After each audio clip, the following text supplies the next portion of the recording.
Hello दोस्तों, Amit story wise में आप सभी का स्वागत है। साथियों, हम आपके बीच कुछ कहानियां लेकर उपस्थित हो रहा हूं। उम्मीद करता हूं साथियों कहानी में अंत तक बने रहेंगे और कहानी के बारे में विस्तृत जानकारी आप सभी साथी ध्यानपूर्वक सुनने का प्रयास करेंगे। साथियों, जैसा कि मैं पिछली वीडियो में भी महाभारत से रिलेटेड कुछ कहानियाँ लेकर आपके बीच रूबरू रहा, इस वीडियो में भी हम महाभारत से रिलेटेड ही कहानी लेकर के प्रेजेंट हूँ। तो साथियों, उम्मीद करता हूँ कहानी में अंत तक बने रहेंगे। कहानी के बारे में विस्तृत जानकारी आप सभी साथी ध्यानपूर्वक सुनने का प्रयास करेंगे और उम्मीद करता हूँ कहानी आपको अच्छी लगेगी। तो साथियों, कहानी में आगे बढ़ने से पहले चैनल पर नए हो तो सब्सक्राइब करना नहीं भूलिएगा, बेल आइकन को जरूर प्रेस करिएगा ताकि हम आपके बीच साथियों ऐसी ही कहानियाँ लेकर के हर सदैव उपस्थित रह सकूं, जिससे आपको कहानी का आनंद मिल सके। तो जैसा कि साथियों, महाभारत लाइफ मैनेजमेंट टिप्स है कि ज़िंदगी की हर परीक्षा में हो जाएंगे पास, बस जो है सीख लें महाभारत से लाइफ मैनेजमेंट के ये 5 टिप्स। तो 5 टिप्स क्या हैं, उन्हीं के बारे में हम विस्तृत चर्चा आपके बीच करने जा रहे हैं। साथियों, जैसा कि सदियों गुजर जाने के बावजूद जो है महाभारत युद्ध आज भी ऐसी जीवंत गाथा है जो हर सनातनी को मुँह जुबानी याद है। तो साथियों, संख्या बल में कम होने के बावजूद भी पांडवों ने युद्ध में अपने से कहीं बड़ी कौरव सेना को हरा दिया था। एक्सपर्टों के मुताबिक कहा जाता है महाभारत से आप लाइफ मैनेजमेंट टिप्स भी सीख सकते हैं, जिन पर अमल करने से आप कठिन से कठिन परिस्थितियों में भी योद्धा बनकर उभरेंगे। जैसा कि साथियों, जैसे नंबर एक है समय का उपयोग करें। यानी जीवन बड़ा अनिश्चित है, यहाँ भविष्य में कब क्या होगा यह किसी को नहीं पता होता है। तो साथियों, ऐसे में भविष्य के अनिश्चित खतरों से निपटने के लिए अभी से तैयारियां करना जरूरी है, जो कि महाभारत में वनवास के दौरान पांडवों को एहसास हो गया था कि अब कौरवों से उनका युद्ध होना तय हो गया है। वे चाहे कितना भी टाल लें, लेकिन दुर्योधन और शकुनी युद्ध करवा कर ही रहेंगे। जैसा कि साथियों, ऐसे में उन्होंने भी वक्त रहते युद्ध की तैयारियां शुरू कर दी। तो वनवास के दौरान अर्जुन ने तपस्या कर भगवान शिव से कई दिव्यास्त्र जो है हासिल किए, जो कुरुक्षेत्र युद्ध में निर्णायक साबित हुए।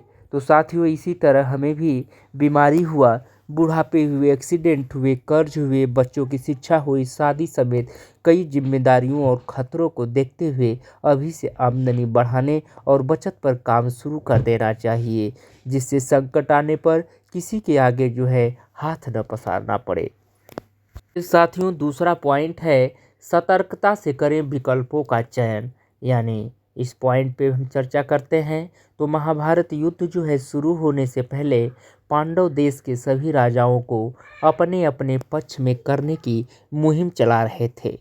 दोनों ही पक्ष इस युद्ध में भगवान श्री कृष्ण को अपने पक्ष में करना चाहते थे, जो कि दुर्योधन और अर्जुन संयोग मात्र से एक दिन और एक ही समय पर भगवान श्री कृष्ण के पास पहुंच गए। उनकी मनसा जानकर श्री कृष्ण ने कहा कि एक ओर उनकी अजय नारायणी सेना है, जबकि दूसरी ओर वे अकेले हैं और वे युद्ध में हथियार भी नहीं उठाएंगे। तो ऐसे में दुर्योधन ने खुश होते हुए भगवान श्री कृष्ण से उनकी नारायणी सेना मांग ली। जब दुर्योधन जो है यह समाचार लेकर हस्तिनापुर लौटा, तो गुरु द्रोण, भीष्म, कर्ण और शकुनी समेत सभी लोग बहुत दुखी हुए।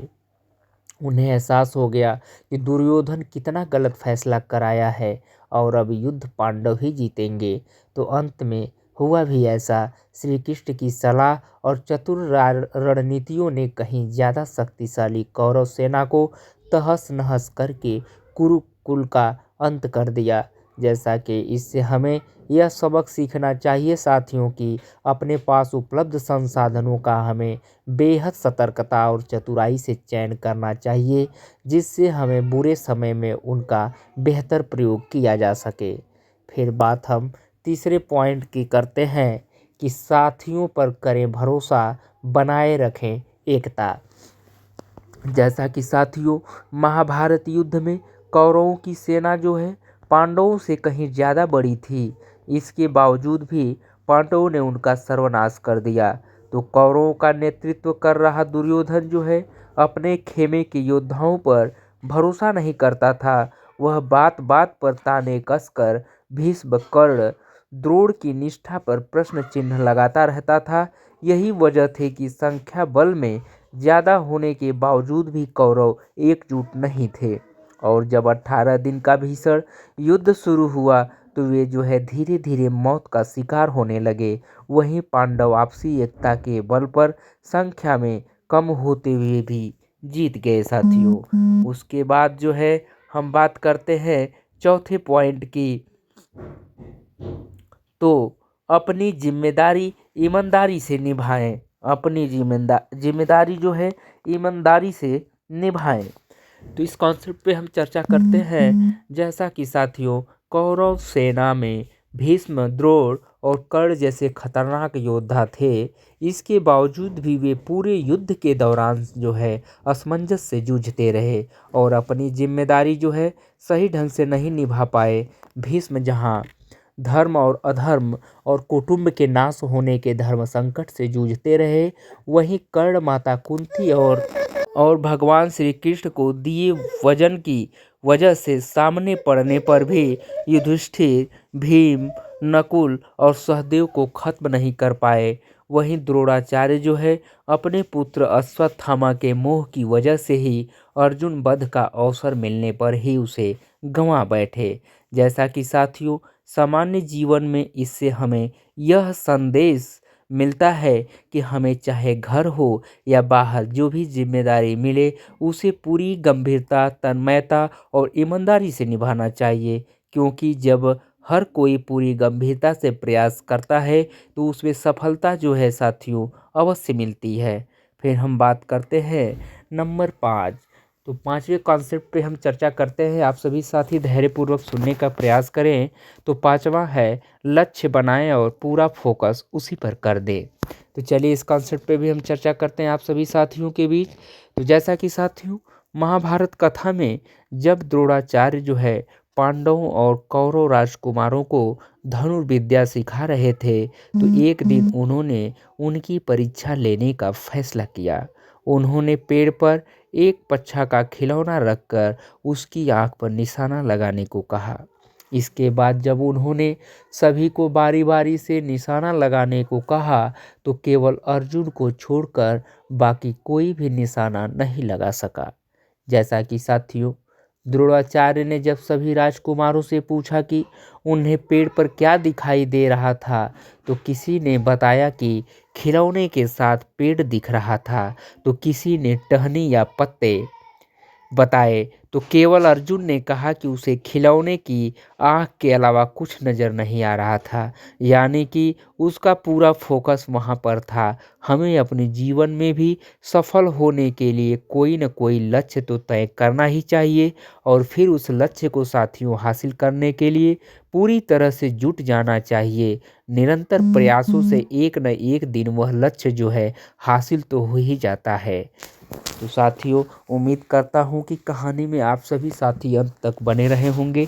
कहानी के बारे में विस्तृत जानकारी ध्यानपूर्वक सुनने का प्रयास किए होंगे। कहानी पसंद आई हो तो कमेंट बॉक्स में कमेंट करके हमें बताएं कि कहानी आपको कैसी लगी। और साथ ही साथ साथियों चैनल पे नए हो तो सब्सक्राइब करना न भूलिएगा, लाइक करें, बेल आइकन को भी प्रेस करें ताकि हम आप सभी साथियों के बीच ऐसी ही कहानियाँ लेकर के हर सदैव निरंतर प्रयासरत रहूं जिससे आप कहानी का आनंद ले सके। तो आपका हम अपने चैनल पे बहुत बहुत धन्यवाद प्रकट करते हैं साथियों। बहुत बहुत धन्यवाद। Thank you so much, I love you.